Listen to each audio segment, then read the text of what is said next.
Oh, welcome in everyone. This is another edition of Catfish on Ice with your host Chad Minton and co-host Rich Howe as we're watching the season finale of the Nashville Predators 2021-22 season. Can you believe that we've made it this far, Rich? We are at the finish line of the regular season. It just seems like just yesterday. Just yesterday. Just yesterday. Or at least last week.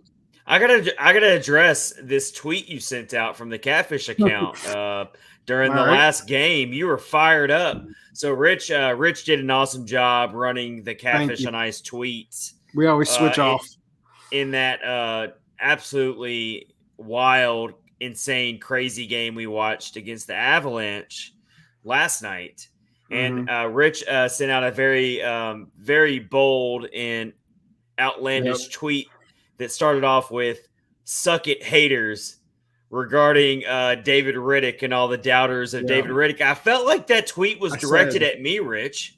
No, I felt like it was. Really? No, because I have been very vocal that I don't know how I feel about David Riddick leading the Predators in the playoffs. It was more directed towards if you got on. I know you don't do Facebook very often, but Facebook's horrible. They're like, well, we all get rid of him. He's bad. He's horrible. Why is he playing? Bring in Askarov. I'm like, oh my gosh, yeah, because he can just hop off the plane from flying halfway across the world to play his first NHL game. Yeah, that makes a lot of sense. Yeah, and hey, here's a breaking news story for you. He's not even signed by the Predators. Yeah, well, don't try to make sense of anything on Pred's Facebook because you won't get anywhere with it. All right. So I said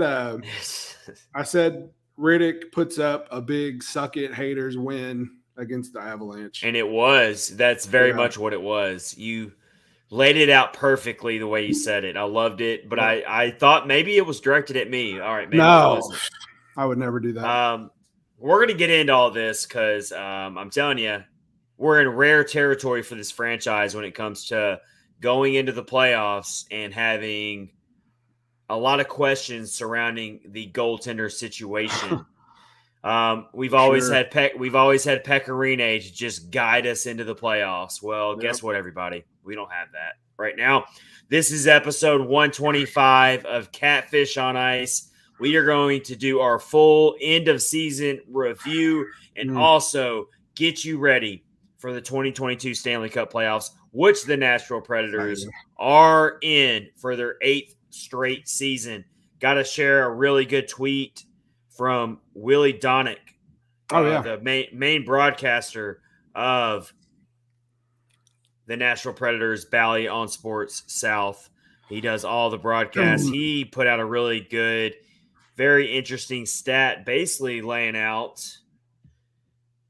how many teams in the 4 major sports have done what the Preds have done, which is make 8 straight playoffs. And it's not very many teams. Are you ready for these teams? I am. I know one hockey team, but yes. Yeah. I mean, you got the Penguins who have made 15 straight playoff appearances, which is crazy. So the other teams, you've got the Boston Celtics in the NBA, the Los Angeles Dodgers in the Major League Baseball, the Washington Capitals, and then the Nashville Predators. Those are the only 5 teams in the 4 major sports who have made the playoffs for at least 8 straight seasons. That's pretty interesting. That's pretty amazing right there. That is. When was the Boston? What is it like now, or was it in the past? I think it's all current right now. Current? It doesn't have a lot of information on it. I think that's current. Yeah. It doesn't say here. It's got to be current. It's got to be current. I used to watch the NBA. There were some years where Boston was not good. It doesn't say in the tweet from Willie Donick, but I gotta expect that that's just current teams. I would say active streaks, which is still a really, really cool accomplishment for the Preds franchise. But the naysayer and the critic in me would say, okay, but what do you have to show for it? Right. Not much. But I don't know. A trip to the Stanley Cup once. Yeah, exactly. He also said that the Predators played the Coyotes in the very first game in this arena back whenever, and they're ending. 2003. Yeah, 2003 was that it? Yep, and they're ending it. They're playing the last game ever in this arena, so that's kind of cool.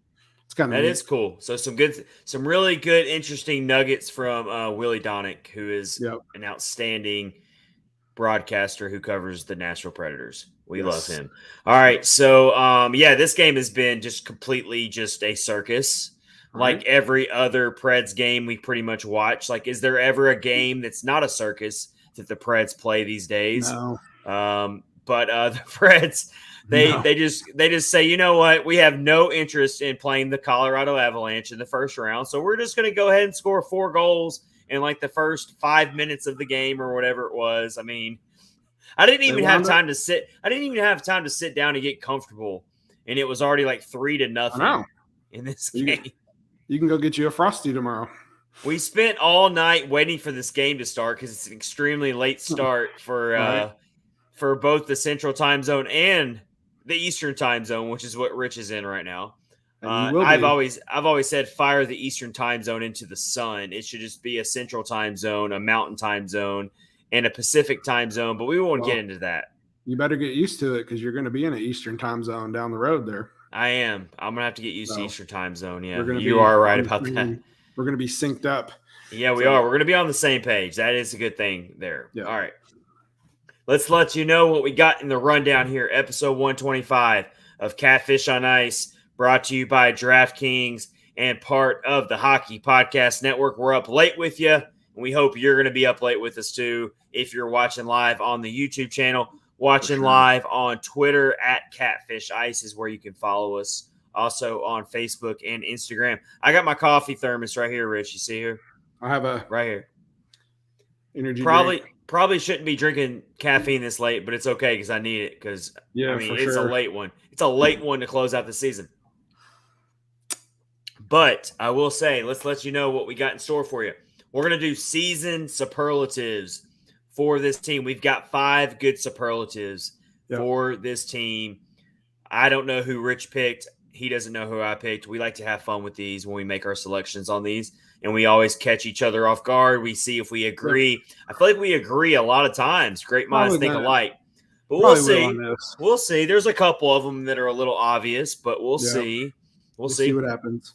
We're going to throw out some playoff X factors for this Preds team. If they are going to indeed shock most of us and get out of the first round, we are going to toss around some X factors for this team. Some players who really have to shift everything for this team to get past what looks like it's going to be Calgary more than likely. We are at the first intermission, and the Preds are up 4-1 on the hapless Coyotes, who I feel like they're already got their tee times lined up for next week. I'm sure they do. They're probably got their vacations booked. Yes. I feel bad. Real quick, I feel kind of bad for the Coyotes fans in Glendale there, like losing your hockey team. I know they're just moving to another city in Arizona. But it's different, though. They're moving from what I understand, that Phoenix metropolitan area is massive. It's vast. Yeah. So they're moving out of that region of the area, from what I understand. I think it's in Tempe, right? Isn't that where they're going to build the new arena? Arizona State. Yeah, they were the Bally Sports South broadcast was showing like some I saw video, that. and it looks so small, man. It looks like it really does look like a very small college arena hockey. Like it's going to be so crazy to watch a game there next season. But when they build like their official new arena, is it Tempe? Is that where it's going to be? I think so. I haven't followed it lately. I know they're trying to figure it out, but there's a lot of good fans down there, and they deserve to have a good arena to cheer on their team. Of course, a lot of the purist hockey fans are like, this is so idiotic to have a team down there. Gary Bettman, for some reason, is going to die on this hill to keep a team in Arizona, even though it's not working.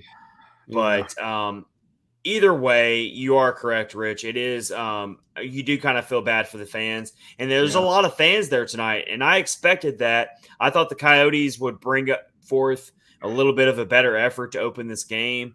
I thought this was going to be one of those fluky, like weird games where maybe the Preds just didn't come out firing on all cylinders, and the Coyotes would bring that extra intensity level to close out their arena because it's their last game in that arena.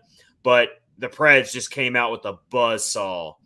You saw Colton Sisson score the first goal of the game on a beautiful, gorgeous pass from Roman Josi. For his 96th point of the season. Yes, that was just a pinpoint perfect pass from the captain. And then after that, just rapid-fire goals from Ellie Tolvanen, got a goal. Mikkel Granlund got a goal. Ryan Johansson got a goal. Ryan Johansson continues to just put up career goal numbers. He scored the third most goals of his NHL career this season, and his most by far with the Predators. That's awesome. Hello, Lindsay. What's up, Lindsay? Welcome in. Poor Lindsay. Hello, friends. Hide the pain. Yeah, Lindsay's going through a lot right now because she's a big David Riddick fan, and we all are. I mean, David Riddick is such a good guy. He's such a class act. We're all rooting for him, obviously. But a lot of the fans and a lot of the media just don't have faith in Riddick right now to lead the Predators in the playoffs. It's a very tough spot to be in for Riddick, for Connor Ingram, if he's the one that ends up starting game one. Either way, it's going to be tough. The Stupid Steal is on YouTube right now. It says great game so far. Just need to not let off the gas. Yes. No. Totally agree. Totally agree with Stupid Steal there. Omarsh BP03. Hello. I don't think we've seen. Hey, welcome in, Omar. Welcome into YouTube. We appreciate the question here. He says, do you think Saros will be available for the start of the playoffs? Absolutely not. There's no way. I would be surprised if he's in the playoffs at all. If they make it. We're going to talk about it a little bit later. We've got a full segment dedicated to this, but we will touch on that question real quick. So Alex Doherty, which is a friend of the podcast, has been on the podcast, writes for A to Z Sports, does great coverage for the Predators. He put out a really good report that even Elliot Friedman referenced on a podcast. So congratulations to Alex Doherty on putting out that great report. But it's looking like 4 to 6 weeks, according to his source. So if you do your math, and high ankle sprain, and you hear a lot about high ankle sprains in sports, and it really comes down to pain tolerance, and it comes down to how much do you really want to push a player. Right. And when you're thinking about a player like Juuse Saros, you don't want to push your young franchise goaltender. So if I'm the Preds front office, I'm riding or dying with Ingram and or David Riddick in that first round, second round, and beyond if you make it that far. And just got to let the chips fall where they may. It's unfortunate to have an injury at this point in the season, but you cannot risk your long-term future and risk damaging Saros' career further. It wouldn't be fair to Saros, first of all. But we're going to talk about it more. Great question. We've got that saved later in this episode. And then we will get into some other stuff. Playoff predictions in each first-round matchup. Me and Rich are both going to predict each first-round matchup as really the only first-round matchups that aren't official yet until this Preds game goes final is will the Preds play Calgary or Colorado, and will Dallas play Calgary or Colorado? That's all we're waiting on. The rest of the playoff first-round bracket is set. So that's what we got in store for you tonight. Awesome way to end the 2021-22 season tonight. Late night edition. Super late night edition of Catfish on Ice. I don't even know how Rich is awake. If Rich starts falling asleep and I see him, I will do my best to wake him up. Please help a lot. A little subtle promotion of Rockstar Energy drinks. They do not, unfortunately, sponsor us. But if anyone representing Rockstar Energy drinks is watching the pod tonight, we just gave you a free promotion there. Free advertisement. Yep. That one is on us. We're going to get a cease and desist letter. They're going to be like, you're not hardcore enough. Yeah, we're doing that one for free. Skateboard or ride BMX or any of that. So Uh, you're not. we're just gonna tell Rockstar right now. We did that one free promotion. We're not gonna That's do it right. anymore. No They're more. gonna have to pay us. They're gonna have to show Send us the a money. check. Show us the money for the next one. Show us the money. All right, Rich, you're gonna have to give us the game updates tonight because I am in an office with no cable. So Rich is our resident. Rich is our resident game updater, live game updater. It looks like we are. Looks like we are in the second period. We are.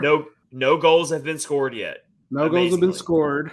The Predators have only gotten one shot since about 5 minutes left in the first period. Well, there you go. Arizona has 7, so they're catching up to them. But I mean, nothing much going on. The Preds got to finish this game out. Just I'm not saying coast, but just play smart, play conservative. Like you don't have to be just crazy, going all out and making these crazy decisions. Play a very conservative, smart game. Get out of this game, making sure you at least get a point.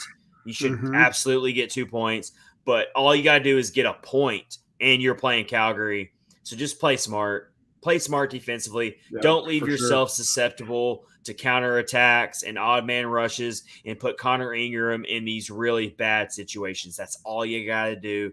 And you are going to be playing the Calgary Flames in the first round. So that's all you got to do, Preds. Just do it. Just do it. All right. They just showed a graphic of David Poyle real quick, said he has the most regular season wins of any general manager. Good for him. Preds have made the playoffs 15 of the last 18 seasons. I mean, that's all well and good, but the Preds, a lot of your Preds fans don't care about that stuff. They just want to see hardware.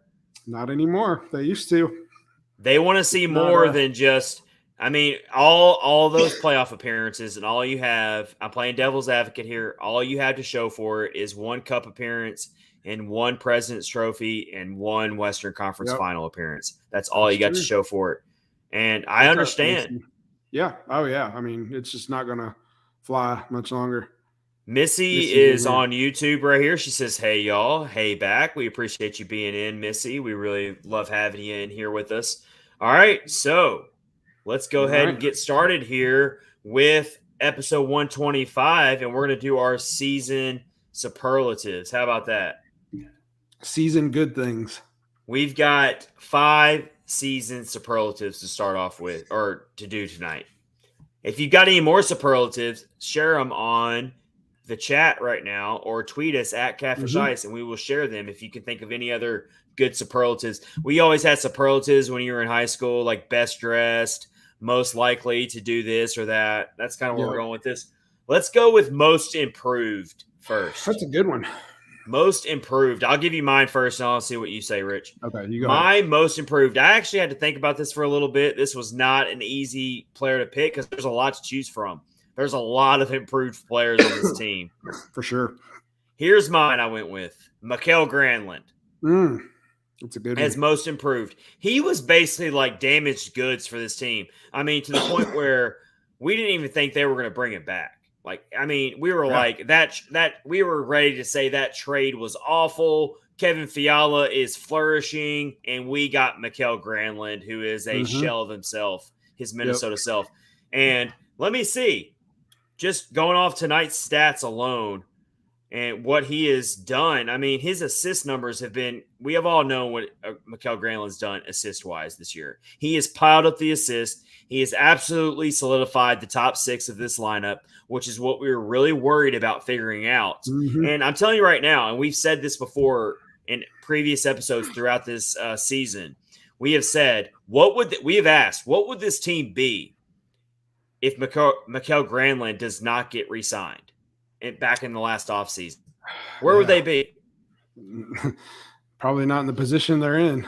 They probably wouldn't have even made the playoffs. Well, I mean, we get lost, and rightfully so, but we get lost in Roman Josi and Matt Duchene. We get lost in Philip Forsberg, Tanner Jeannot. We get lost in all those players. And somehow we get lost in the shuffle.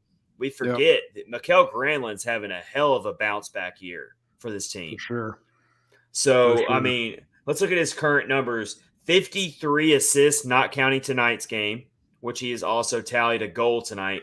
53 assists. Yes, would we like to see Mikael Granlund hit the back of the net more often, score a few more goals?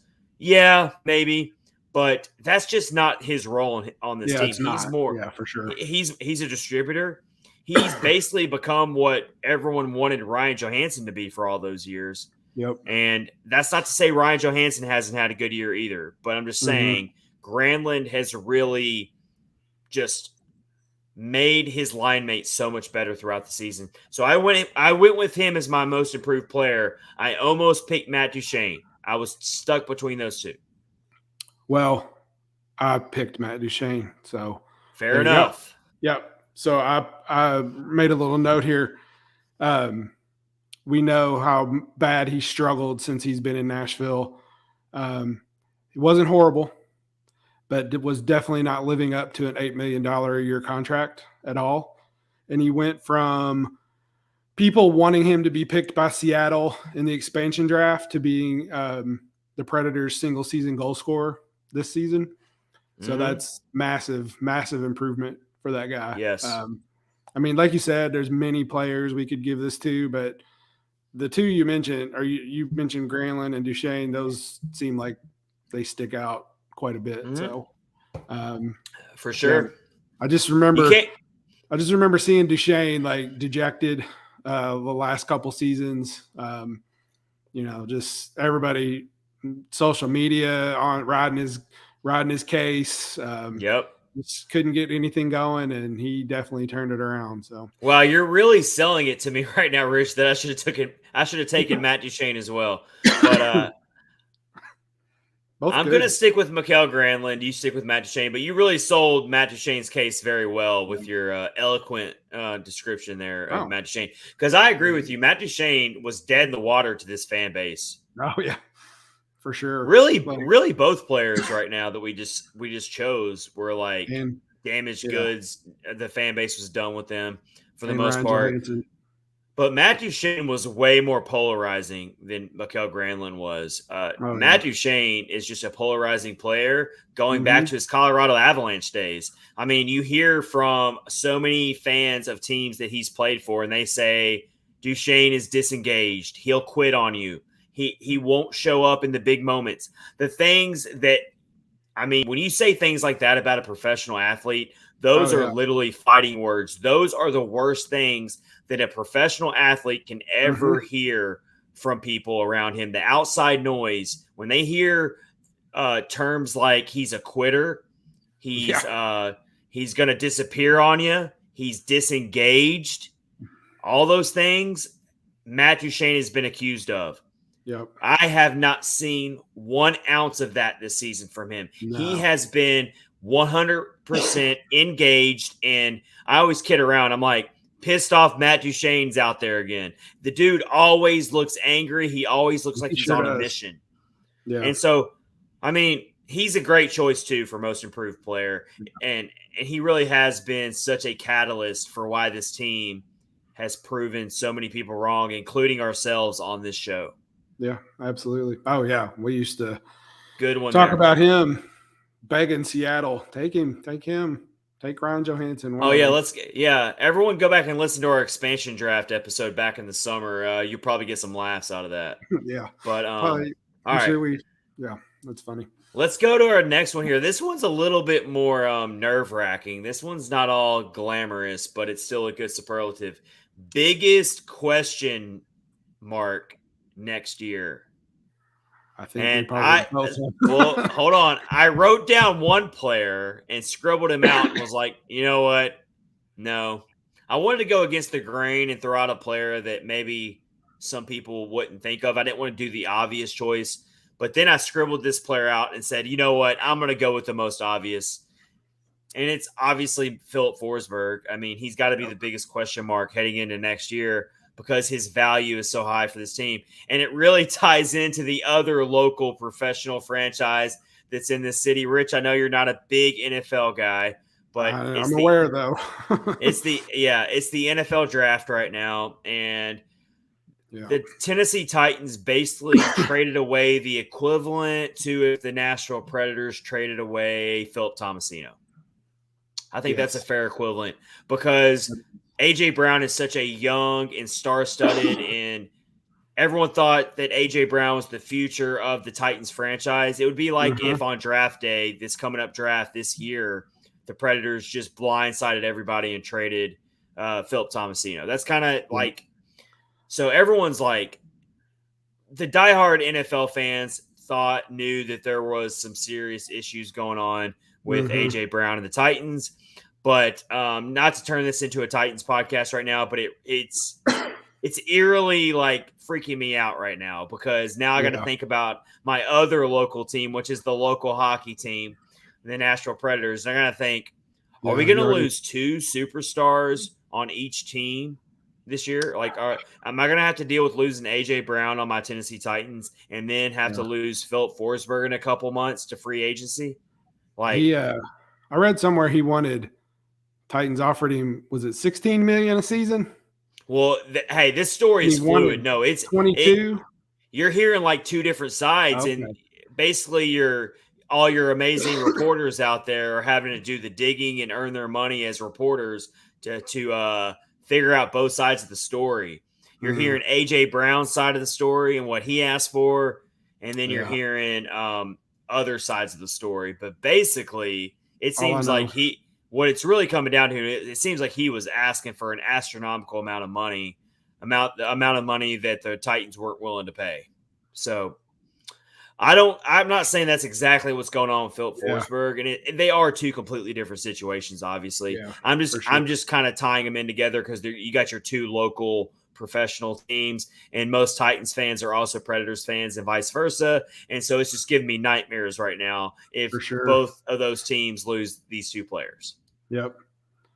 Looks like Lindsay switched to either her laptop or her iPad. I would give Joey an honorable mention. Yes, for sure.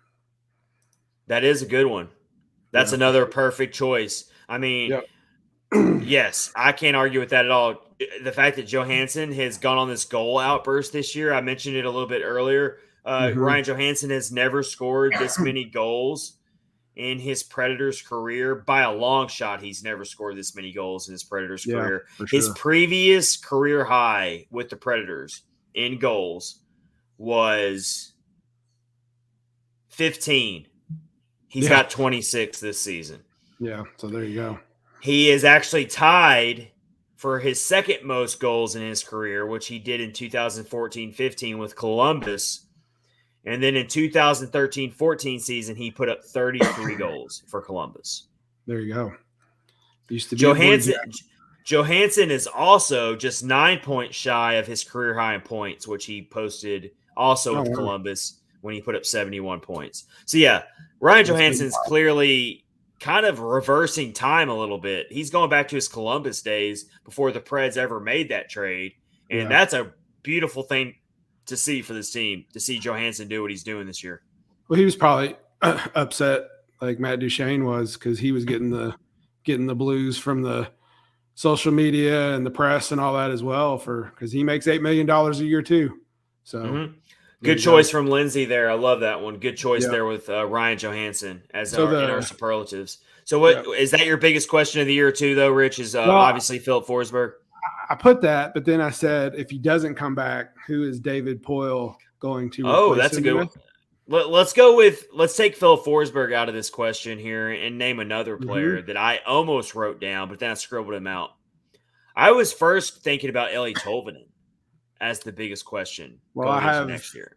I kind of have I wrote down another question mark is where are they going to get the badly needed secondary scoring? And I wrote, just imagine this current team had Tolvanen, Cunnin, Tomasino, etc. poured in more goals. So that needs to be addressed in the offseason, I think, for sure. Well, when it comes to Eeli Tolvanen and why I thought he might be a good choice here for this superlative, biggest question for next year, the reason why I thought Eeli Tolvanen is I don't think he's going to get traded this offseason. I do think he will definitely be on this roster at the start of next season. But if Eeli Tolvanen doesn't quickly, like he's playing on the fourth line tonight in a game that's basically like yes, I know the Preds are playing for the top wild card spot technically, But the fact that they buried Ellie Tolvanen on the fourth line tonight, and they've got Luke Cunnin, no offense to Luke Cunnin, but they got Luke Cunnin on the top line tonight, that tells you all you need to know about where he stands in this organization right now in terms of Ellie Tolvanen. So you better believe that Ellie Tolvanen is going to eventually become trade bait next season if he doesn't turn it around. Fast forwarding all the way to next trade deadline next season, we're going way ahead of time. Way. But I'm telling you right now, with my crystal ball, Ellie Tolvanen will be trade bait for this team if something doesn't change between now and then. Absolutely, I 100% agree with you. Yeah, we saw him play well last season, and then he got hurt, and ever since he got hurt and sat out that little period of time, he has not been able to string anything together. He does have a goal. Been good here and there, but yeah, he does have a goal tonight. He does have a goal tonight. So that was his 11th goal of the year. He didn't even play last night. Yeah, so I don't know, man. It's tricky there. I still got Philip. Obviously, it's Philip Forsberg though. Over everybody. It's just too obvious there. Let's go to the next superlative here. Rich, real quick, what's going on in the game right now with the Preds and Coyotes? Nothing. Nothing. No, so we just got a wacky, crazy first period, and now nothing's happening in the second period. We got 6.5 minutes left, 17 shots to 10 shots. Just nothing much going on. So both teams just tuckered themselves out. I think they just tuckered themselves out. They're just going to coast to the finish line now. Yep. Pred's got all the fans, Frosties in the Nashville area. You can go get you a Frosty if you live in the Nashville area.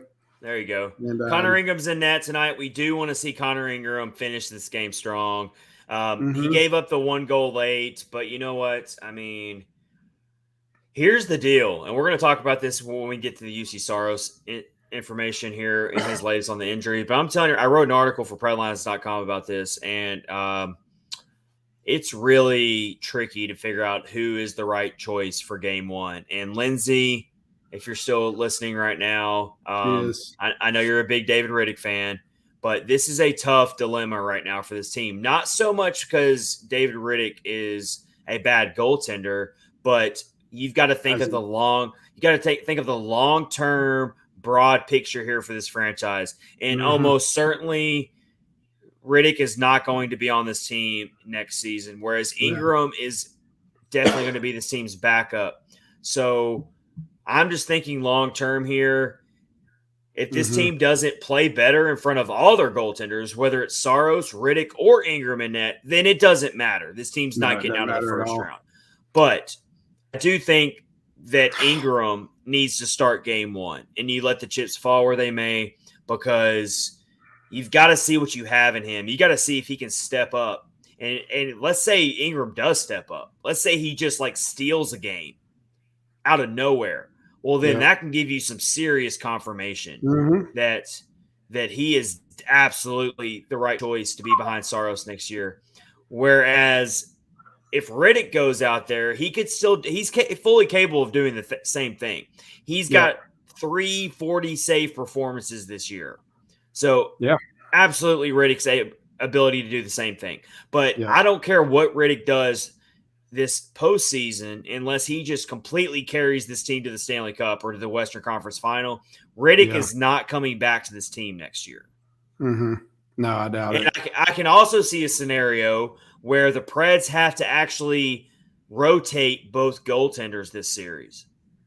Oh, I think so. I could see a scenario where Riddick or Ingram starts game 1, and they both don't. Either one doesn't look great, and then they start the other one game 2. I could totally see that happening. Yeah. Speaking of Ingram, the Coyotes just scored. Gross. What kind of a goal was it? Did Ingram let one? Was it an easy, soft goal? What did it look like? No, it was from the blue line. He had a good look at it. It went right above his glove. He probably wants it back, right. I would say. He could see it. It just got past him. So 4-2. All right. So not looking good on Ingram's start tonight. So he's given up 2 goals on just 11 shots faced tonight. So the first goal was weird, but This one he had a pretty good side on it. So, all right. Well, all right. Let's get to our next superlative here. Let's go to newcomer of the year, the player that was new to this team, and we all knew going into the season that this was the quote unquote youth movement, and we're going to retool. We're going to see all these new players. And we were all excited about this season, not because we thought they could make the playoffs, but because we were going to get to see some young players. And there's some good choices here. Yep. My newcomer of the year is still, it's got to be clear cut here. For me, it's Philip Tomasino. For me, it's Philip Tomasino. Oh, all right. I wasn't expecting you to say that. I threw you a curveball, Rich. You sure did. Here's why I chose Philip Tomasino for my newcomer of the year. First of all, he had not been in the lineup yet until this season. We were all waiting for it. We were all waiting for him to make his debut. We were all waiting for him to become we were waiting for him to be a regular mainstay in this lineup. I remember going into the season thinking, all right, Philip Tomasino, watch. Philip Tomasino needs to be in this lineup. Let's see what he can do. And he has managed to stay in this lineup all season. Yep. And all we've said is put this guy with some better line mates. Mm-hmm. Like, stop throwing Philip Tomasino on a line with Michael McCarron and Nick Cousins and players with little to no offensive value, you know? Absolutely. And you're finally seeing Tomasino get elevated and get more chances. I know his numbers aren't insanely crazy to the point where we're talking about him on a national level. And a lot of the reason why Philip Tomasino has been overshadowed is because of all the other milestones that this team is doing with Roman Josi and with Philip Forsberg and Matt Duchene and Tanner Jeannot and his great season.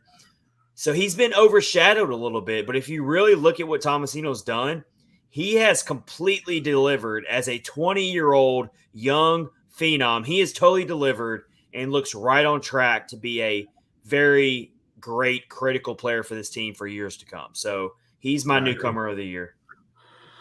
Well, I picked Tanner Jeannot. Older. I know he's older. He's still considered a rookie or whatnot, but hasn't been playing as well as he had been lately, but he's still, everybody loves him. He's a fan favorite. He plays hard. It's been a while since they've had a Tanner Jeannot type player, it seems like. So I think he's one of the main, I guess, identity players. I know I'm getting tired of hearing that word, but he's definitely one of those for them. And he's had an awesome season. If you don't walk into the team store these days and they don't have a shirt plastered on the front window that says identity with the Preds logo, then they're doing something wrong. I know, they're not. That's like all we hear. It's like force fed down our throats is just identity. Take your medicine. Identity. That's right. I've gotten to the point where I can't watch John Hines press conferences anymore because I just know I'm going to hear that word like 30 times. You hear identity and icing the team. I've heard that a lot. You got to ice the team that has the best chance of producing. Yeah. All right. Well, either way. All right. I like it though. Okay. So I went a little different approach here. So our biggest surprise, our newcomers of the year I took Philip Tomasino just because he truly is one of the newest players of this team this year. And so that's why I went with him. You went with Tanner Jeannot, which he is still a newcomer of this team. He did play a little bit last year, but as far as what he's done, he's definitely like a newcomer of the team for sure. Good choice there. Let's go to our next superlative, biggest surprise. So a little different than newcomer. This is the biggest surprise. This can be anybody on the team who has surprised you the most. We want to hear from you on YouTube right now. If you're watching, let us know who is your biggest surprise of the Predators this year. Let me start. And I went with who you just named, only in a different category. I went Tanner Jeannot. That's good. Yeah. Because I would be totally lying to you almost as well as a used car salesman tries to sell you that piece of crap car. If I try to tell you that Tanner Jeannot was going to be pushing to break Philip Forsberg's rookie goal record of 26 goals. He's probably not going to break it because he did go through a goal drought lately. But, I mean, the guy's got 24 goals on the season. No one saw that coming. Not at no all. One. I sure didn't. Unless you have Biff's Sports Almanac from Back to the Future. Yeah. Which that's the second episode in a row we've made a Back to the Future reference. We didn't plan that, but Lindsay said, "What's the Preds' identity?" Lindsay, you just had to go there, didn't you? The most fighting majors in the NHL. Why did you have to go there? Lindsay brings up the Preds' identity. We should just make that our top segment every episode, Rich. What is the Preds' identity? I'm sure we would lose listeners very quickly if we did that. So let's not do that. All right. Fighting major. So my biggest surprise to the team is Tanner Jeannot, but mainly because of his goal output. I knew he was a roughneck player. I learned that last season. I knew he could fight. I knew he was a big body. I was excited about him being on this team going into the season. That part's not a surprise. It's his goals. It's his offense that has really surprised me. So that's enough for me to put him as the biggest surprise of the team. Who's your biggest surprise? So I went a little outside the box, probably broke the rules, but the biggest surprise for this season has been just the season in general to me. Okay. I never dreamed they would be even sniffing the playoffs when we started this season. We talked about it, and we've mentioned it numerous times that we had no expectations that they would make the playoffs. And we kind of got bit a little bit when they were playing so well. Our expectations kind of grew, and we were like disappointed when we told ourselves at the beginning of the season, if they play well, that's just icing on the cake. We're not expecting it though, but just I'm shocked that they made the playoffs. Truthfully, well, you're talking about the whole their just our expectations got built and we got fooled a little bit there for a little bit. The Preds were pushing for first place there for a little bit. They were. Yeah, they were right. A lot of people forget they were hanging around with Colorado at the top of the Central Division standings there for a short amount of time. They were definitely hanging around in the top 3 of the division for a long time. Sure. And then they took a nosedive for a little bit, and that's when St. Louis and Minnesota kind of asserted their will, and the top 3 became more solidified, and that's when the wild card became the reality. But just the whole season, we didn't think they were going to be here, and they made it. They, got the wild card spot, and they're in. So a little bit of surprise. This is our last superlative we got here. This one we saved the most obvious for last, but we still love this player, and we're going to gush over him every chance we get. Team MVP. It's Lucas Spiza. Lucas Spiza is our team MVP. Which I moved out of my house last week, Rich. So that also means that Lucas Spiza is out on his own. I think he's living in a van somewhere now. I don't know. He lived in my basement. He lived in my basement for so long, but I sold my house last week. There you go. So Spiza, I don't know where he's at. He hasn't called me back. I think he's a little angry that I kind of kicked him out of my house. So I don't know. I don't know where he's at. All right. Who knows? He is actually not the team MVP. It's not Lucas Spiza. It's not Lucas Spiza. Breaking news. All right. Our team MVP, my teteam MVP. We'll see what Rich says. My team MVP is obviously Roman Josi. I mean, of course. The guy, who else could it be? Who else could it be? Nobody. Other seasons in the past, you could have said it was Philip Forsberg in the season he's had. A normal season, you could say it was Matt Duchene in the season he's had. And a normal season, you could even throw Juuse Saros out there because he's had a decent year. But it's got to be Roman Josi. Rich, why are you shaking your head right now? What happened? Because the Coyotes just scored. What is happening in this crazy reality we call Predators fandom? The Preds are going to pred. The Preds are purting right now is what they're doing. That's right. Absolutely. That's what they like to say. So he had a good stop, and then they pushed the it almost looks like what happened to David Riddick when they just kind of pushed the puck in through his pad and it went in. 4-3. It's just really not giving us any confidence in having to actually face either team. No. They wow. Okay. Went on cruise control, man, and they're getting bit. But sure. It's not even about this game so much. Like, yeah, we'd rather not play Colorado, but it's really not even about this game. It's about, do we really have confidence in Ingram or Riddick? I know Riddick rallied last night. Riddick rallied. He did. Once he settled in, yeah. He ended up having over 40 saves. He also ended up being on a lot of highlight reels for the wrong reason when he ran into the goal. Yeah, that was goal weird. Post. But wow, Ingram's not doing himself any favors to have confidence in being the game one starter. Yeah. I hate to say it. I was wanting to see if I was wanting to see if Ingram was ready to like take on a game one pressure situation, and this was going to be his audition tonight. And I just don't think he looks comfortable out there. Yeah. I don't know.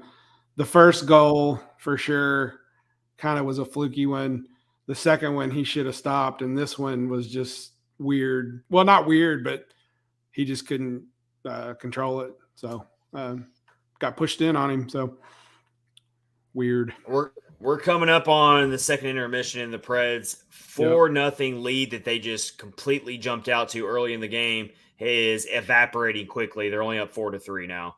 And just to remind everybody, all the Preds have to do is get a single point in this game, and they will lock up the first wild card spot and play the Calgary Flames in the first round and avoid the Colorado Avalanche, which brings me to a poll question we sent out on predlines.com. Got a ton of votes on this poll question. So thank you for voting. We sent out a poll question. Let me pull it up here. Sent this out last night.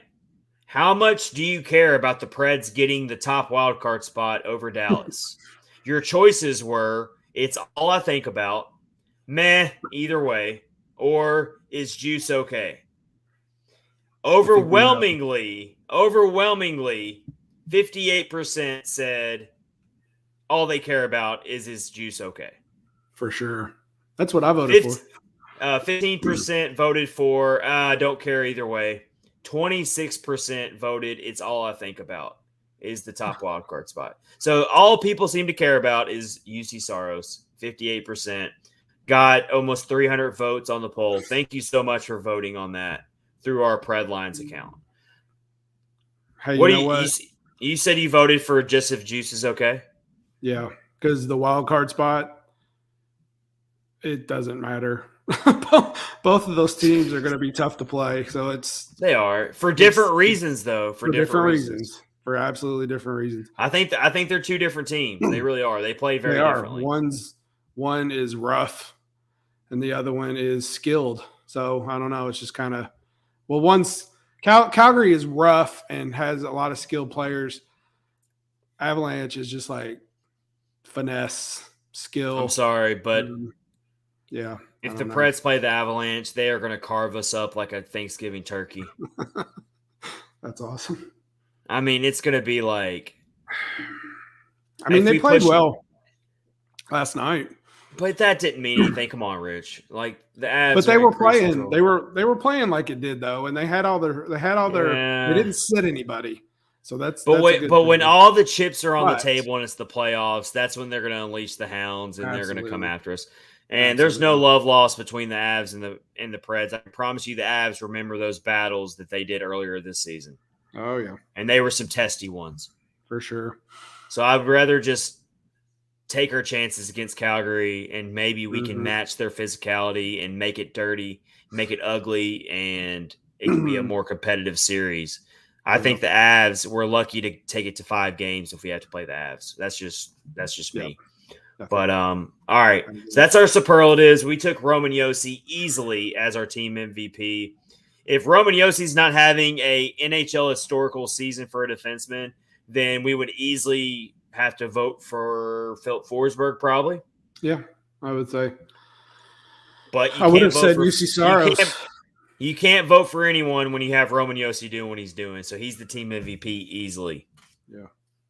All right, this is episode 125 of Catfish on Ice with Chad Minton and Rich Howe, your host, brought to you by DraftKings, part of the Hockey Podcast Network, as we're doing our end of season review and also getting you ready for the 2022 Stanley Cup playoffs. We appreciate you joining us on the YouTube channel and also at Catfish Ice on Twitter right now.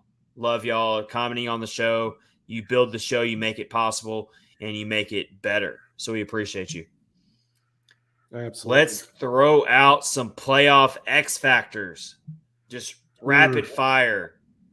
My first playoff X factor for me is going to be Phil Forsberg and Matt Duchene, and I'm going to frame it this way.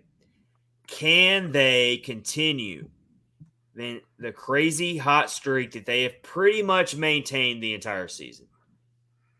That's a good one.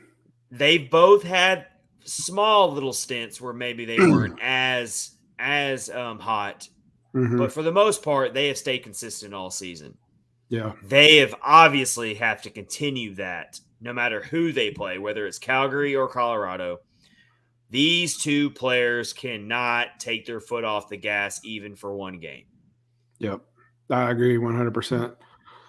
Because if they do, that'll lead into kind of what one of my X factors is. Are they going to get any secondary scoring in the postseason? Because it's going to be tough getting out of the first round if they can pull off some kind of miracle. Some people are going to have to step up and help. Because both Colorado and Calgary both have plenty of secondary scoring. So can the Preds match that, like you're saying? Can the Preds match that? So X factors there, you're looking at players like, dare I say, Philip Tomasino. I've already brought him up. Is he ready for that big playoff stage? Yep. You're looking at Tanner Jeannot. Can he start finding the goals again? I know that's been a while. kind of unfair to ask that, Jeannot, because he does so many other things, but he's already shown he can score goals. Obviously, he has 24 this season. Yep. So yeah, those are two you're thinking of for sure as far as secondary scoring. Lindsay says Josi, Phil, Matty, and Jeannot are the X factors. Oh, Matthias Ekholm. All right. That's a good one. Is it Matthias Ekholm or Matt Duchene? I don't know. Oh, okay. She might have been. I think she was saying Matt Duchene, actually. I was thinking Matthias Ekholm, Matthias Ekholm. All right. Dutchy. Here's my next X factor. And I framed it this way. And I am a very well-noted critic of Ryan Johansson. Oh, yeah. But I've also given Ryan Johansson his props since like the midway point of this season. I have been on record to saying, giving Ryan Johansson his credit where credit's due. And he is totally been a pleasant surprise to me. But here's my big but with that. Can Johansson avoid his slumps that he's guilty of going on in his past? We cannot have Ryan Johansson enter this playoff series going on one of those slumps where he is invisible and he puts up like 1 point in like 4 games. Can't have it. Can't have that. Yeah, he is known to do that at times. So that's another X factor for me. That's a good one. So I have another one would be since we know Saros is probably not going to be playing in the first round. Are they going to defend the goal better than they have? Because they have a long history of not playing well in front of their goaltender. They need to step up and protect the house a little more since goaltending is going to be kind of a little bit of a question mark. So yeah, I mean, it is. I mean, let's just be honest about it. I mean, we love Ingram, we love Riddick, but let's be honest, they're not UC Saros. They are not UC Saros. Yep. So that's a good one. And that kind of ties into my next X factor here. We're going rapid fire here with our X factors. Playoff X factors for Catfish on Ice, episode 125. Jeremy Lauzon. Can he get back into a comfortable groove in time for the playoffs? Because I do feel Like he is the prototypical defensive defenseman who can bring that grit, bring that grind, bring that intensity level that can protect a goaltender, whether it's blocking shots, protecting the goaltender with hits, performing on the penalty kill. Mm-hmm. These are the kind of things that I'm hoping Jeremy Lauzon can prove the front office right when they made that trade. Yep. Get him. I hate to say it, but switch him out with Matt Benning. Get him and Borowiecki going on that third pair. I think that would be a good. And then, if something happens, you can swap Borowiecki out for Benning if something happens. And they're kind of sort of interchangeable. Borowiecki's tougher than Benning, but, he's got the experience. So I saw Jeremy Lauzon is skating now. Like that's what I was getting ready to say. But he hasn't played in the last 2 games. So I don't know. I don't know if the team's going to be willing to make that bold of a lineup decision, or if they're just going to keep it safe and roll with Matt Benning and Mark Borowiecki. I don't know. I know they're not. Really hope they can get him back. I don't think they should take Mark Borowiecki out of the lineup. I think he's too critical of a piece of this defensive team. Although you do worry about him taking some really bad penalties, but Jeremy Lauzon's going to do the same thing most likely. So that's kind of a wash. But as you bring up Matt Benning, as much as I do think Matt Benning does some good things every now and then, I would much rather have Jeremy Lauzon in there if he's healthy and he's ready. And he traded for the guy, so you better put him in there. Why would you trade a second-round pick for a guy that you're not going to use in the playoffs? Not going to play. If he's available. Yep. I agree 100%. Yeah, I saw the same thing where he was skating. So maybe they're holding him out right now because they don't want to throw him into a game if he's not fully ready, which I totally understand. Yeah. I think. All right. Yeah. Here's my last one, and it's pretty obvious. My X factor is how in the hell is this team going to sort out who starts game 1? It's looking like, definitely judging by how tonight's game's going and how I just don't think Connor Ingram looks completely comfortable out there and ready to be a game 1 starter. No. It's going to probably be David Riddick to start game 1. So. And, Riddick did, as we said, end up finishing that game off in strong fashion. Mm-hmm. And he allowed the Preds to at least make their comeback, and eventually it made it to the shootout. And the Preds got the 2 points in a comeback fashion as Riddick put up another 40-plus save performance, the 3rd time he's done that this season. So he's probably going to be the game 1 starter. But I'm telling you right now, it's a short leash. If Riddick goes out in game 1 and he just gets roasted, and it's like another one of those 4 or 5 goal just like messes, then the team's really going to have to think about, do we start Connor Ingram in game 2 and we go into this revolving door to try to find a hot goaltender between the two? And it's just the really tough predicament you're in right now, unfortunately, with the Juuse Saros injury. It is. And fun fact, David Riddick has never played in an NHL playoff game. That's pretty crazy to think about. It is, for sure. And, you go with I'm fairly confident he's definitely going to be game 1. And then, Connor Ingram's only played in, 4? This is his 3rd NHL game. This is his 3rd career NHL game. Generous. Yeah, so the pressure of playoffs, I don't know. I was under the belief that if Ingram could come out tonight and just look moderately comfortable, make some really good saves, not be the reason the team lost, then I was totally on board with starting him, being aggressive, going with the player who's the future of your team behind Saros. But obviously my opinions have changed a little bit watching this game. Perhaps he's not ready. This was kind of an audition for me tonight for him. I wanted to see how he handled this season finale. And I just don't think he is shown that he's ready to be the starter over David Riddick. Okay, so Lindsay has a correction to what I said, and I worded it wrong. David Riddick hasn't started, but he has played in an NHL playoff game. I guess he came in when whoever got pulled, and she said she doesn't want to talk about it. So, oh, okay, fair enough. Yep, I got. All right. Well, thanks for the correction, Lindsay. Yep, for sure. That's still a big deal, though. The fact that he's never started a playoff game is still a big deal because it's way different when you come into a game. Yeah, in relief. Yep. I would say 99% sure it's going to be him. For sure, yeah. I would think so as well. Gives him the best chance, so. I would think so. Yep.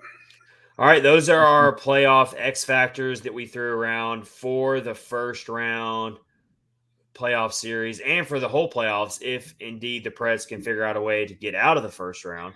Those are our playoff series X factors. Give us more of your X factors. Either tweet the show at CatfishEites, or if you're watching on YouTube right now, go do that. We are brought to you by DraftKings. Hockey fans, feel the action on the ice like never before as we enter the 2022 Stanley Cup playoffs, which start next week. So awesome. Best time of year. Especially considering the Preds did get in. All right.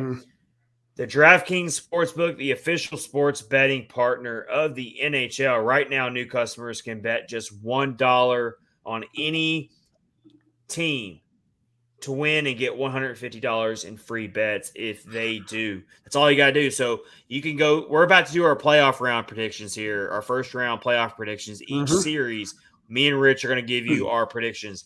Right now, with the DraftKings Sportsbook, our offer, all you got to do is have $1 and you can win $150 in free bets. You just pick one team to win one game. Download the DraftKings Sportsbook app now. Use promo code THPN. Bet just $1 on any NHL team to win and get $150 in free bets if they do. That's code THPN at DraftKings Sportsbook, the official sports betting partner of the NHL. 21 and up. Restrictions apply. See our show notes for details on responsible gambling practices, and if you need gambling help, we have all the information in our episode show notes. So go take a look at that. There's daily fantasy options as well on the DraftKings Sportsbook, and it's safe, secure, and reliable. I can tell you that firsthand because I use DraftKings regularly, and it is very safe, secure, and reliable, and very easy to use to get your winnings out quickly into your bank account. Yep. All right, cool. So let's go to our next segment here, which is hard. Let's go ahead and talk. So we've already really talked about the Saros injury, 4 to 6 weeks. He's probably not going to be back for these playoffs unless somehow the Preds go on a crazy run and go deep. But he's definitely not going to be available for the first round, and you don't want to push him and make the injury worse. No, and they're not going to. They definitely aren't going to do that. There's no point in jeopardizing, next season, which could be even better than this season. You never know. So, for sure, yeah. So it's just crazy how this has all happened because goalie injuries don't really happen that often. No, and when they do happen, it doesn't normally happen this late in the season. It's catastrophic too. It was really crazy. You wonder. I was kind of wondering if he's been not officially injured, but been nursing a little bit of an injury, and maybe that's why he struggled a little bit. I don't know. This is just kind of weird because he didn't even nobody hit him or anything. He just kind of shifted wrong and sprained his ankle. So a lot of people think it's because he played too much. So I don't know if that's the case or not. But the fact that he was thrown out in that back-to-back, back on April 16th and 17th, that was a controversial decision right there. And we all agree that we think he's probably been overworked this season. Yeah. He leads the league in starts. He's going to finish. The season's going to end tonight, and he will be the league leader in starts with 67 on the season. That's so crazy. It's such a high usage. A lot. Yes, that is a lot. It is. All right, so let's move on to another good topic here. So we've talked about Roman Josi so much this year, and you're seeing a lot of talk right now. Not that he's going to win it, but just that it's fun to talk about. and that is there a better case to be made for Roman Josi for the Hart Trophy than actually the Norris Trophy? Because you're seeing that argument made. Like, okay, if we really want to talk about Roman Josi winning an award, he is more eligible for the Hart Trophy, which is league MVP, than he is for the Norris Trophy. Do you actually kind of see where they're coming from when people say that? I do a little bit, but unfortunately, so the NHL put out a little Hart Trophy tracker today. Yeah, I'm looking at it right now. Yeah. Yeah. No mention of. No, he's on there. Unfortunately. Well, he's not in the top. He's not in the top 4. Oh, He's okay. Top 4. He's underneath it in the really fine print. Underneath it says I didn't read that. Yeah, it says others receiving votes. Oh, okay. And they've got Johnny Gaudreau with 26 points and Roman Josi with 20 points. Your top vote getter is Austin Matthews. You've got Jonathan Huberdeau. You've got Connor McDavid. And you've got Igor Shesterkin all in the top 4 in their Hart Trophy tracker. But the fact that Roman Josi is even getting votes is pretty amazing in itself. That is pretty awesome, for sure. I'm sure it's probably going to be Austin Matthews. Yes. More than likely. Now, but Roman Josi is still going to be a travesty if he doesn't win the Norris Trophy. At this point, with all of the accolades and all of the stats that the NHL puts out, like whatever, since 92, 93, all that stuff, yeah, it would be a joke if he doesn't get it. I mean, Victor Hedman even said he would vote for Roman Josi. Yeah, I saw that. That should tell you something. I saw that, yeah. For sure. So, but the fact that he's even being brought up in Hart Trophy conversations has been pretty cool. Yeah. He definitely has the attention of the whole league this year. Like, I mean, oh yeah, for sure. Fans who used to just gloss over Roman Josi as just another defenseman and didn't really give him the credit he was owed. And we all knew how special he was here in Nashville, but he finally broke through, and everyone knows who he is this season. Yeah, and he gets talked about on all the, like TNT and the sports shows and all that a lot. So, yeah, well deserved for him for sure. All right, let's start with our matchup by matchup first round playoff predictions here. Everyone loves a good prediction here. We can go back and look at them after the playoffs are over and laugh at ourselves and say how wrong we were. But let's go ahead, as the playoff field is pretty much set. We're just waiting on this Preds game to end, which hopefully we'll save that prediction for the end. Whereas third period's underway, the Preds are still clinging to a 4-3 lead. Yep. So they're getting ready what happens there. 10 seconds left and a penalty kill for the Predators. All right, so let's go to. Oh wow, cool. Ingram almost got scored on again. No, don't tell me that. He fought it off. All right, we got faith in you. Over. Oh, they just scored. No, they just scored. As soon as the Coyotes. As soon as the penalty kill was over, they killed it off, and then he scored. The Preds are purting tonight. So now the Preds are all of a sudden in a lot of danger of actually falling apart in this game and having to play the Colorado Avalanche. It was come on, show the whole thing. Oh yeah, he just kind of lost track of where the puck was and kind of went over top of him. It's not been a great outing for Connor Ingram. I'm sorry, it hasn't. Unfortunately, it has not. All right, let's go to our first matchup here, first round matchup that we know is going to happen. Minnesota Wild versus the St. Louis Blues. We've pretty much known about this matchup for a while. Yeah. All right, let me give you my prediction and my reasoning, then we'll go to you. All right, I've got the Blues in 6. And just give you my reasoning here. The Blues dominated the season series 3-0. They won the games 3 out of 3. St. Louis scored 16 goals in the 3 matchups combined.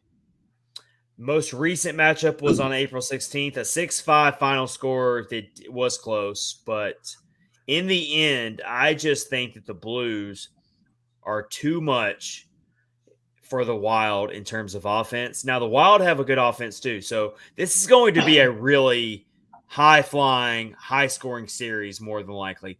The Blues are fourth in the league in goals per game. The Wild are fifth in goals per game. Blues are second in the power play. Here's the difference maker here. Blues are second in the league in power play. The Wild are only 17th in power play. So you're looking at a series where both teams are probably going to score a lot of goals, but I feel like the Blues are just going to be a little too much for the Wild to handle. I got Blues in 6. I might be being generous there. I wouldn't be surprised if it actually goes 5 and the Blues win this series. Relatively speaking, I think the Blues get the series win rather easily in this series against the Wild. Lindsay says she thinks the Wild have better goaltending. They do. Well, they do have Fleury now. Fleury. Yeah, so it just depends. So that's funny because I have the Blues in 6 as well, and I'm probably being a little generous like you are. I wrote, if the Preds have Minnesota's number, then the Blues should be able to take care of business. Oh my gosh. You got to go there, don't you? Yeah, I know. Yeah, so I mean the Blues. A couple days ago, there was a stat, and they were like 12-0-2 in their last 14 starts or something. I mean, they're on fire right now. And they're just, I mean, their lineup is so stacked. I mean, it really is. I mean, they've got. I mean, you're looking at all the different lethal goal scorers they have on this team. I mean, for sure. Lindsay says, who do you like gets the start for Wild? Oh, I would say probably Fleury. It's got to be Fleury, yeah. But Talbot can hold his own too. Yeah, I would still expect Fleury. You didn't go out and get Fleury in that deal at the trade deadline to not start him game one. That's the only reason. That's kind of how I feel about it. Arizona's on a 4-minute power play. Oh my gosh. What is happening in this world? All right, so yeah. I missed it. Fleury can be the X factor. He has shown numerous times in his career that he can get hot at the right time in the playoffs.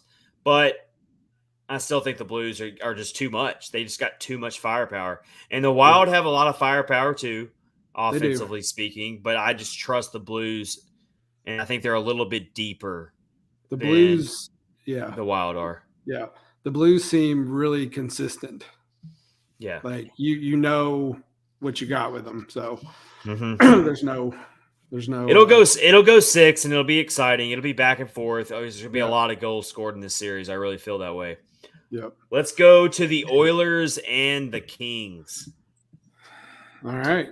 I think we're all gonna be going for the Kings most likely. But I've got a very hard fought series here. I think it's gonna go. I see it going 7. I really do. But I think the Oilers are going to be a little too much for the up and coming Kings, who might really be a season or two away from really making a lot of noise in the playoffs. The Kings took a big step forward this season by just making the playoffs. They did. I don't know if they're ready to hang with the Oilers. I know the Oilers, we make fun of them because they always mess up in the playoffs and choke. I don't think they're going to choke this year, at least not in the first round. But it's going to go 7. That's my prediction. Oilers in 7. Kings will fight till the end. Not sure they have enough firepower or playoff veterans to finish the job. The season series, Oilers won 3-1 in the season series. The last 2 matchups have been decided by 1 goal, 1 in the shootout on March 30th. Oilers have won 6 of their last 7 games. 3 of those wins have been by 4 or more goals. The Kings struggle to score sometimes, 20th in goals per game in the league, and the Kings are only 27th in the power play. So I don't know if they can match toe-to-toe with the Oilers in a 7-game series offensively.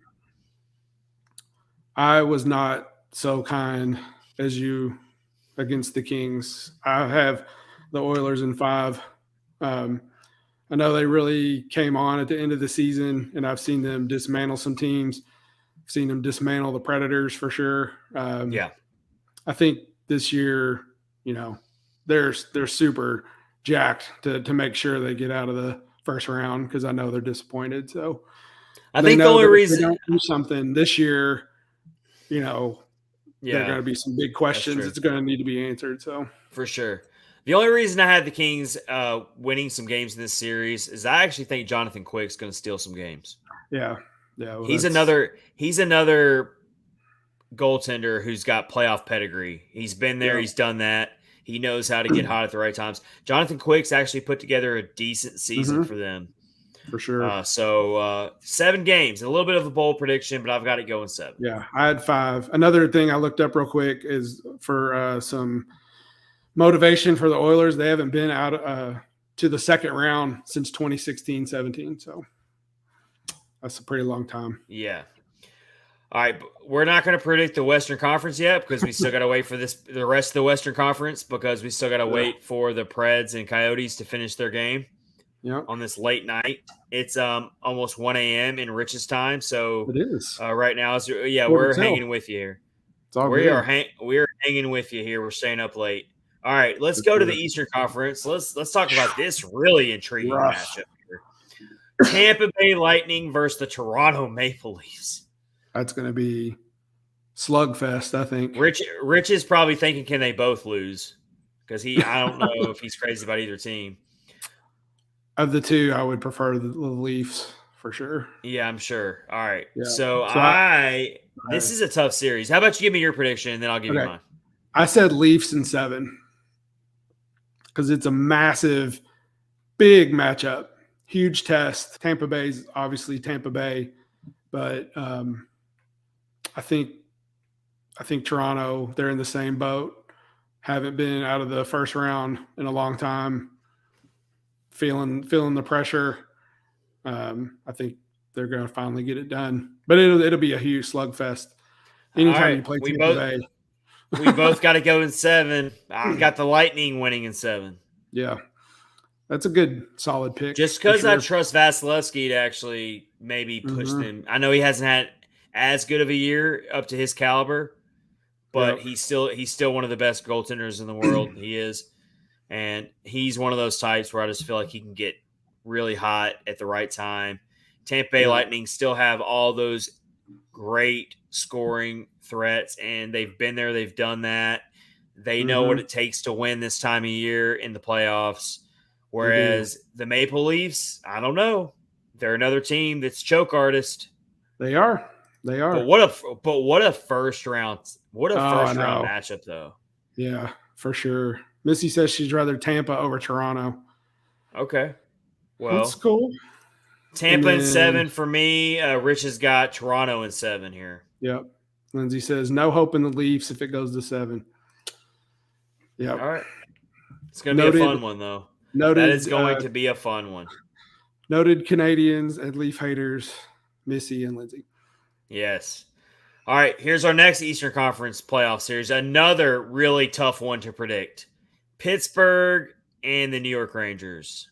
Yeah. Go. I have go, Rich. I have Rangers in 7.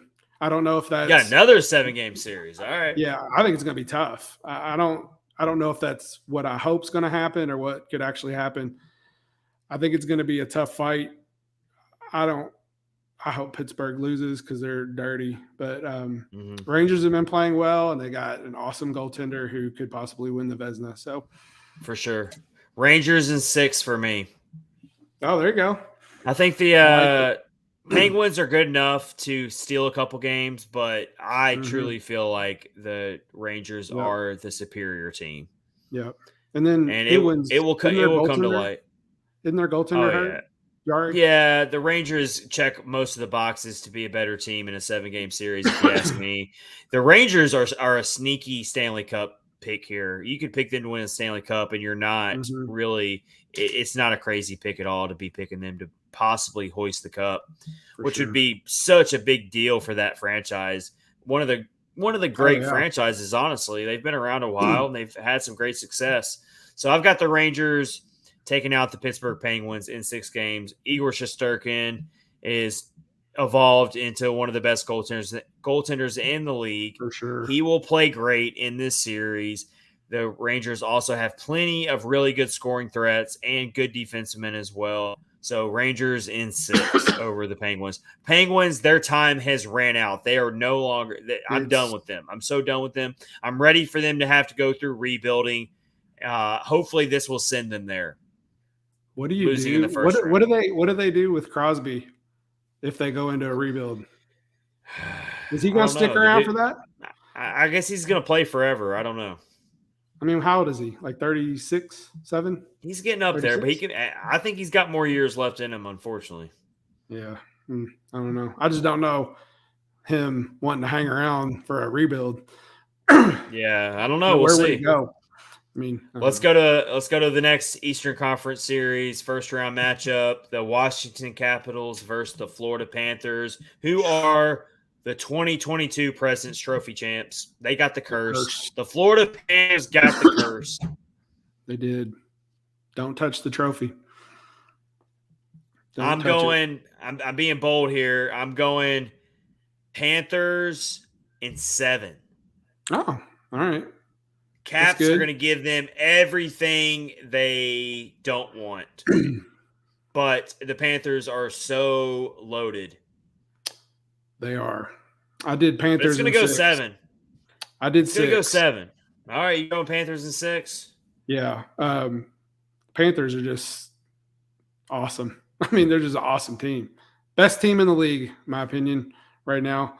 And the Capitals struggled a little bit at the end of the season here and there. Ovechkin hasn't played a few games. I know it's probably because they're letting him rest up or whatever, but I think they actually got beat tonight.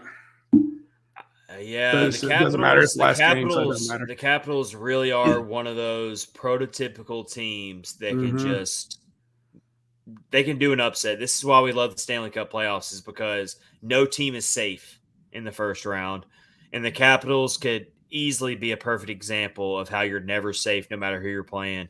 They're probably one of the better bottom seeds you've ever seen the first round. Like, they're a good team. They are. So, and Ovechkin's on a mission. You know him. Don't try to deny Ovechkin.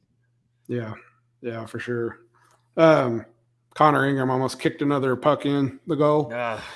Is it still? It's still 4-4 though. It's still tied, but it was like going in, and he stuck his skate on it, and fortunately was able to keep it out. So. Just limp across the finish line and get a point. One more, so we can play Calgary, please. All right, let's do our last Eastern Conference first round matchup, and then hopefully we will get some news on if the Preds are going to be playing the Flames or the Avalanche. All right, Boston versus Carolina. All right, Rich, I know you're a big Boston guy. That's like your second team. Oof. Yep. How you feeling about that series? I think it's going to be – I'm going to go Bruins in 7. The reason why is I don't Freddie Anderson's hurt for the Hurricanes. He was their awesome goaltender for the majority of the season. The Bruins have been playing better, but their window is obviously closing like pretty fast. So if they're going to do something, it's going to have to be this year. We know Carolina is awesome. One of the best, fastest teams in the league. The Bruins, it'll be a tough test for them for sure. So, all right. I hate to break your heart, Rich. Oh, you're not going to break my heart. Carolina in 5. Oh, wow. Yeah. Wow. I don't like the matchup at all for Boston. I don't. I know they're a good team, but that is a really tough matchup there for them. It's two very different teams. That's for sure. I feel like it's Carolina's year to really they fell short last year. Yeah, they knocked out the Predators, but the Predators wore them down in that first round, even though the Canes did get by them. Speaking of the Predators, they just got scored on again. It's 5-4. Oh my gosh, what is happening in this? It was another blue line shot. It went through about 5 people. I can't. He probably couldn't have got that one. He didn't really have a good sight of it. There's a whole bunch of people in the way. He's not going to be playing. This is amazing. It's just ridiculous. It really is. They're purting. They're really good at purting tonight. All right, so we've got to stick around and see what happens with the rest of this game. There's 9 minutes left. The Preds have giving up 5 unanswered goals in this game. 5 unanswered goals. They scored the first 4 goals of this game in what? Yep. They scored the first 4 goals in no, well, they were up 4-0 after the first 13 minutes of the game. Yeah, right. Or no, the first 7 minutes of the game. I'm sorry. I'm miscounting here. Yep. They were up 4-0 in the first 7 minutes of regulation, and now they've just let the Coyotes slowly work their way back, and they're winning 5-4. They have also overtaken them in shots, 26-21. Unbelievable. And poor Connor Ingram, I mean, he's on an island right now because you're not going to bring David Riddick in. So no, Ingram has to ride this out. Ingram's given up 21. Ingram's given up 4 goals on 25 shots faced this year. It's just there's just no reason for this. If you can't, never mind. Whatever. It's the last game. Try not to get too worked up about it, right? Yeah, I was going to say, if you can't handle the Coyotes, what are you going to do against Calgary or Avalanche? But it's a whole different mindset for the playoffs. We're pretty much staring the Colorado Avalanche right in the face right now, aren't we? It looks like it. Looks like it. We'll see. We got 8 minutes. Let me share some fun things I've seen on the interwebs this week while we wait for this game to close out. While you're looking that up, I just saw a commercial for New Kids on the Block are going to be Backstreet Boys are going to be at Bridgestone. Are you going to go to that? No, I'm going to pass. Although the Backstreet Boys were at their peak right when I was growing up and listening to that kind of music. So I'm sorry. I will say that. But I'm going to try my best not to come within 5 miles of wherever they're playing. Good for because you. The screaming fans will probably pierce my ears so badly that I'll never be able to hear ever again after that. Like, just thinking about the crowds and the screaming and the it kind of, honestly, the introvert in me, because I'm truly an introvert, kind of gives me like heart palpitations a little bit just thinking about it. Like, so yeah, I'm gonna avoid going in. I'm gonna avoid going anywhere near a Backstreet Boys concert. Yeah, and aren't you glad you don't work down on Broadway anymore? Yeah, because you'd be putting up with that after the concert. I had to deal with enough of that. Some of the craziest concerts. That night that Garth Brooks's concert got canceled at Nissan because of the lightning and that crazy storm. There were people rushing into my bar, the bar I was at, Rock Bottom Brewery, which is no longer open now, unfortunately. But we were right at the foot of the pedestrian bridge, and first place you go to. These people were flooding in, and I'll never forget this one woman was drenched, and she was crying, and she was wearing her cowboy hat, and she took it out. She actually took it out on me that the concert got canceled. She was literally straight-faced yelling at me about the weather. Like I'm the one that caused the storm. I just looked at her and I go, ma'am, can I get you a water? Yeah. That's what I said to her. You don't need any more beers, obviously. I mean, this woman was crying her eyes out like the world was ending. She didn't get and she was blaming me for the weather because she couldn't see her beloved Garth Brooks. I wish I had that much power over the weather, but I do not. Yeah. It's not in my control. Yeah. Out of my control. Fun stuff. But yeah, that was I don't miss that at all. One thing I saw here that was kind of funny, Dan Thurion on Twitter put out a side-by-side picture of what Matt Duchene looked like when he played for Colorado and what he looks like now. And it's pretty funny. I bet that was I didn't see that, but and the caption says, it's not the same as it was. And his Colorado days, Matt Duchene looks very like hipster, or not hipster. He looks very like preppy. Yep. And then he just went full on hipster and country music and like don't care anymore type of look once he got to Nashville with the long slick back hair. Who is the person who tweeted it? Dan at Dan Thurion. Oh, there it is. Pretty good. That's funny. Pretty good, right? Wow. Looks way different. That's for sure. I got another good one here. It's not really funny, but it's actually a really cool story. So you know about Dustin Brown announcing his retirement Oh, from the yeah, yeah. Kings, longtime captain. Yep. Well, Kopitar gave up the captaincy tonight so that Dustin Brown could wear the C one last time. I thought that was cool. Oh, that is cool. You love to see stuff like that. And how about this? Oh, go ahead. Oh, go ahead real quick. I was just going to say, I saw before the game started that I actually took a picture of it. Zdeno Chara probably played his last NHL game for the Islanders, scored a goal in his last game. That's cool. That's another good one. That's another good thing cool. there. Yep. Here's one that's not so cool, but it's still kind of funny too. So Devil State of Mind podcast, which is covers the New Jersey Devils on the Hockey Podcast Network with us, shared a really interesting fan appreciation tweet from the New Jersey Devils. You want to know what the promotion is from the New Jersey Devils tonight for Fan Appreciation Night? What is it? Buy any drink and a slice of pizza and get second slice of pizza for free. Fan appreciation. That is their idea of fan appreciation.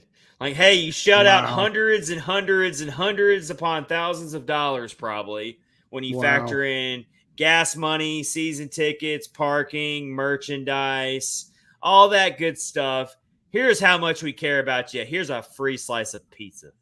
I bet next season for Fan Appreciation Night will be better because they won't be paying PK Subban anymore. They're going to have a little bit more money. It's just, it's so disgraceful because it's like that slice of pizza probably cost them like 50 cents to make per slice. And it's like, this is what you're worth to us is a free slice of. And a really funny comment on that thread was someone said, they're just trying to unload that pizza before it goes bad. Yeah, definitely. For sure. Because they don't want to have it for the off season because it'll go bad. So, yeah. So, crazy. I think the Devils lost stuff. tonight. Yep. Well, yeah, because they didn't want to order that nasty pizza. I don't know. All right. I'm okay with fan appreciation free pizza if they let me load it up, meat lovers. Yeah. Do I get to add all the toppings, or are you just giving me a cheap piece of cheese pizza? I doubt it. Oh, well. Bridgestone's got some good food, though. I will give them that. They do have good food. All right. Do better with your fan appreciation night, dude. New Jersey Devils. Sure. All right. What's going on in this game real quick? Me and Rich we're getting tired here. They 5 minutes. Coffee's wearing off, Rich. Coffee's wearing off. So is my thing. Missy said might have been it's funny. Might have been previous game pizza they were handing out for free. Probably. Yeah. That's probably. Awesome. Also, Rich, if Rockstar is already wearing off, you should have drank Red Bull because I hear that Red Bull gives you wings. That's what they say. We don't need you to fly away right now. We don't need you to fly away. Can't drink Red Bull. I don't like it. Don't like it. It has a weird flavor. It does. It's kind of weird. I don't even know what it is. Where are we at? 5 minutes left in this game. Preds are down 5-4. Yep. There's the DraftKings Sportsbook where the girl says for the game-winning Geno. I'm sure you've seen that commercial before. Oh, yeah. DraftKings is everywhere. They sure are. They have taken over the world. For sure. All right. So it's looking like the Preds are on a power play here, Rich. 6-on-5. All right. So, that's interesting. Preds are 0-for-2 on the power play tonight so far. I'm in a commercial break. I mean, this has just been one of those games where it's like, just get it over with. Get it over with so we can just get it over with so we know who we're playing. That's all I care about at this point. I need the game to be over. Even though both options are painful. For sure. All I know is I need to get to game 6 so I can go to game 6. Because I am already slotted in with my buddy Alex. Alex said you are in for game 6. I am not going to get to go to game 6 if we play Colorado. I can kiss that goodbye. Might. If we play Calgary, I've got a chance to see the Preds in playoff action in game 6. If it's Avs, I might as well just kiss it goodbye. I'm not going to see the Preds play till next season. Maybe. You never know. That's gonna be a long haul for you next season if you come up to a game. Oh, I'm going to the first when the Preds play the Tampa Bay Lightning down in Tampa. The one time they play down there, I'm going For sure. and I will be As you decked out should. in my Preds gear. And I will find some other Preds fans who will make the trip. They'll be down there. Preds fans Oh have yeah, started to for travel sure. pretty well lately. I will Yep. find them. I'll link up with them. I don't care who they are, and we'll have a good time. Yep. That'll be good. That'll be awesome. How about the Canadians beating the Panthers 10-2 tonight? Oh, I saw that. That's just a beating. Panthers probably played their equipment manager and probably one of the doctors, team doctors. The Stars beat the Ducks 4-2. Did you see where the Ducks had to use a emergency goaltender? I did see that. I did. That was crazy. Let's see how the emergency goaltender did. I always say made 2 saves on 3 shots. That's awesome. I always say emergency backup because I refuse to say e-bug. I don't like that word. Thomas Hodges was the name of the emergency goaltender. Doesn't even have a picture on the website. I think he put a thing on Twitter and said, "Yeah, that's me." Yep. That's cool. All it's got is his birthday. He was born in 1993. Other than that, made 2 saves on 3 shots. That's still pretty good. That's better than the average person will ever do. Hey. Yeah. You're never going to probably see that. What was that guy's name for Carolina? David That Ayers. Was the best story ever. Yes, that was awesome. The best story ever. Yep. Here's our friend Johnny Redemption. Why do I seem to be popping in when the Preds are having a bad game? It's okay. We still want you to keep coming back, Johnny. For sure. Obviously. Yep. 3 minutes, man. This is definitely a bad game here, though. This is one of those games where I don't know if the Preds are just thinking ahead of time and they're like, we don't care who we play at this point. I don't know what's going on. But the fact that you just let a 4-goal lead evaporate like that against the Coyotes, against any team, that's inexcusable. But it's definitely inexcusable against the Coyotes. It really is. I don't know if it's a lack of focus. I don't know. I mean, obviously, Connor Ingram has let some goals by that he probably should have saved. I don't know what it is. It's systematic issues. They all share blame here, but it's a really bad taste in your mouth going into the playoffs. This game right here, you wanted to go into the playoffs firing on all cylinders, feeling good about yourself, feeling confident. You can't pull any confidence from this performance tonight. You can't. No. And then, in 3 days, you're going to be going to what looks like Colorado. I'm going to call it the House of Pain is where you're going. Definitely the House of Pain. Yeah. Either one of them we're going to be. The Calgary Flames, the what do they call their place? The Saddle Dome? Is that it? Yeah, I think so. I think that's what they call it. That's going to be the House of Pain too, so. Yeah. It's not going to be either pretty. way. We're at 2:30. I'm calling it right now. The Preds are going to tie it, so we have to stay up later, Rich. They might. We'll see. That would be. I think they're just toying with us at this point, Rich. They want they want us to hit 2 hours on the episode. We're at 1 hour and 38 minutes this late at night. I just passed midnight. Rich is at past 1 a.m. This is how much we care about y'all here on Catfish on Ice. We are willing to stay up late with y'all. Johnny looked up some stats. Preds are 12-12, 0-4 historically in the regular season. In Glendale, 12-14, 0-5 if you include the 2012 playoff matchup. Look at these stats that Johnny's bringing in. Kudos, man. Kudos for that research there. For sure. Lindsay said yes, it's the dome.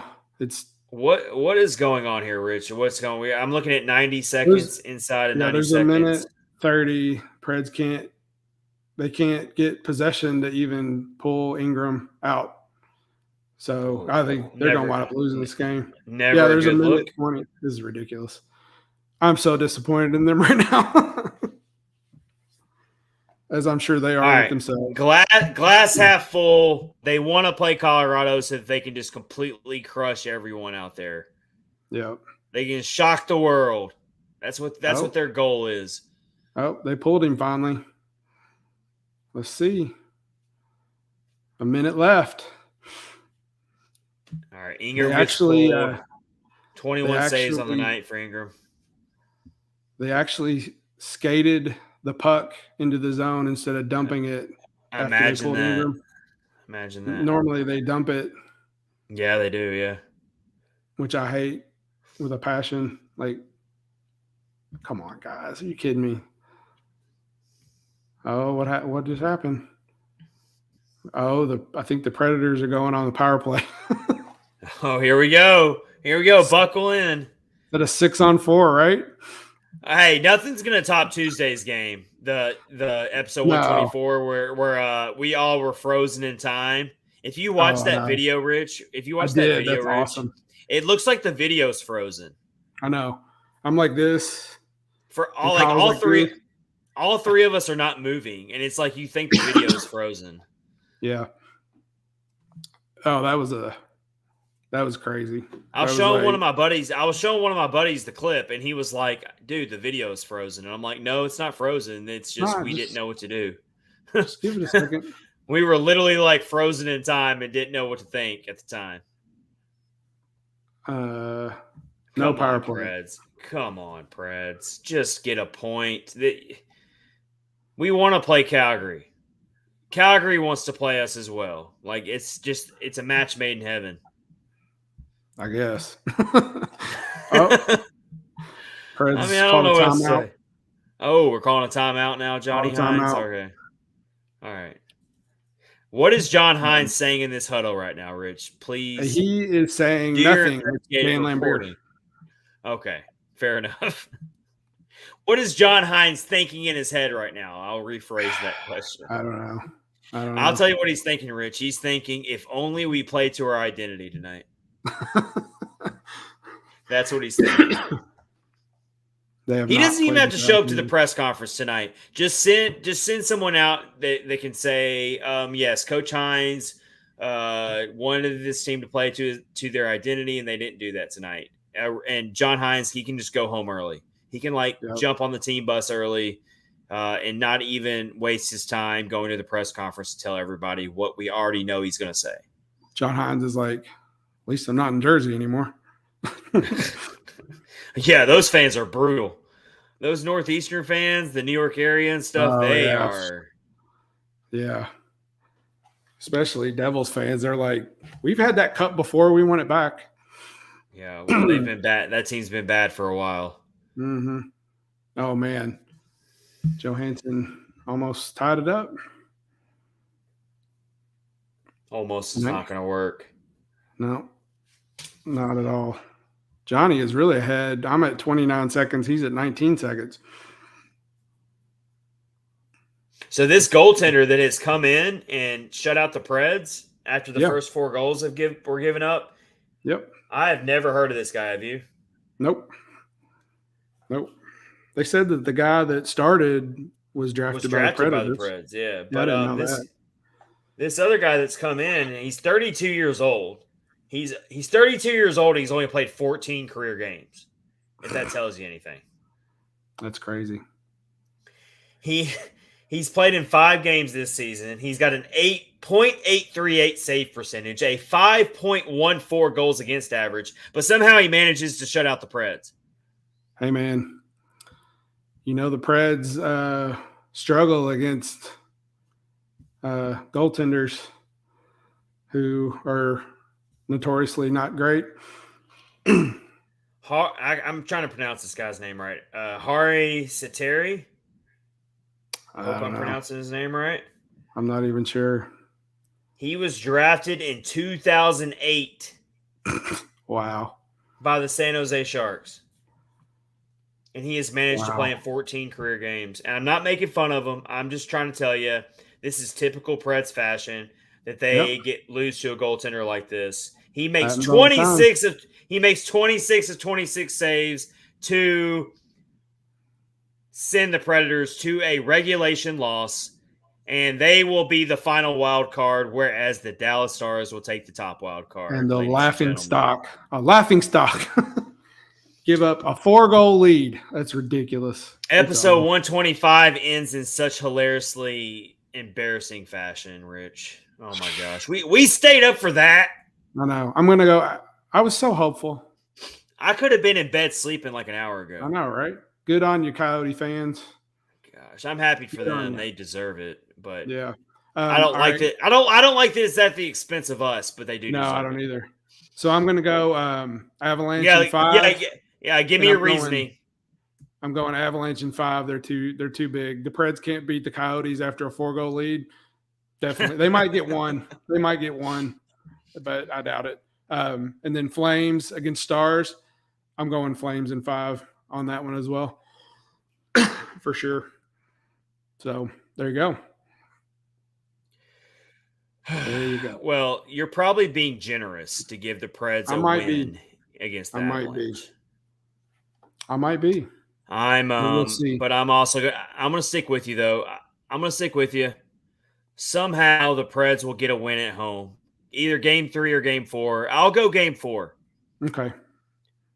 They'll get one. I'll really narrow down my bet. Mm-hmm. Avs are going to win the first 3 games. They're going to be 3-0. Preds are going to limp into game 4 with no hope whatsoever to win the series. And they'll somehow figure out a way to claw their way to 1 win to save face so they don't get swept.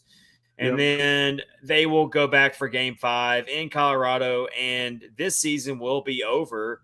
And at least we can say we've made it to another playoffs. I don't know what else to say. There's my hopes right there. Calgary and Dallas has the makings for 7 games. I am going to shock some people here. Uh-oh. And I'm sorry, Lindsay. I'm sorry. Oh, wow. I am going, Lindsay, please be my friend after I make this prediction. Here it is. Dallas in 6. Wow. That's I'm telling you. I've been saying this for like the whole second half of this season. Dallas is coming. Yeah. Well, I felt like Dallas just had to figure out a way to get back into the playoffs. They've still got all their core players that took them to the Stanley Cup a couple seasons ago. They've got Jake Ottinger, who is a Stanley Cup caliber goaltender. So they got that box checked off. Mm-hmm. They are legit. They can make some noise. They can easily make a first round upset against Calgary. Yep. I was ready to say the Stars were going to take Colorado to 6 or 7 games if they were playing Colorado. I think highly of the Dallas Stars. I do. Yeah. So no offense to Lindsay's Calgary Flames, but I got Dallas in 6. She said, "We will just prove you wrong, and of course, I will still be your friend." So there you go. I hope to be proven wrong because I do like Calgary. I'm just trying to be objective here. Calgary fans are wanting that Nashville matchup, so it would be a good slugfest. Well, you're going to get that with Dallas. So you're still going to get it. You're still going to get it. Definitely going to get that. So we are going to try to get with the Tell It As It Is podcast. They wanted to do a preview episode of the playoffs if we do draw Colorado in the first round. We have actually had Griffin, who does the Tell It As It Is podcast. We've joined him before. So we are going to try to get with him next week for to preview this playoff series for the next episode. So stay tuned for that. We'll do our best to make that happen. Until then, this has been episode 125 of Catfish on Ice with Chad Minton and Rich Al. Thanks for staying up late with us. Absolutely. The Preds lose. They don't get a point. They are the second wild card. They will play the Colorado Avalanche. I almost said the Calgary Avalanche, Rich. It's kind of the same thing. It's kind of the same thing. Yeah, so, the Predators will play the Colorado Avalanche in the first round. Yay. Let's get ready for that. All right, take care, everybody. We love you. We appreciate you listening. We'll see you in the next episode.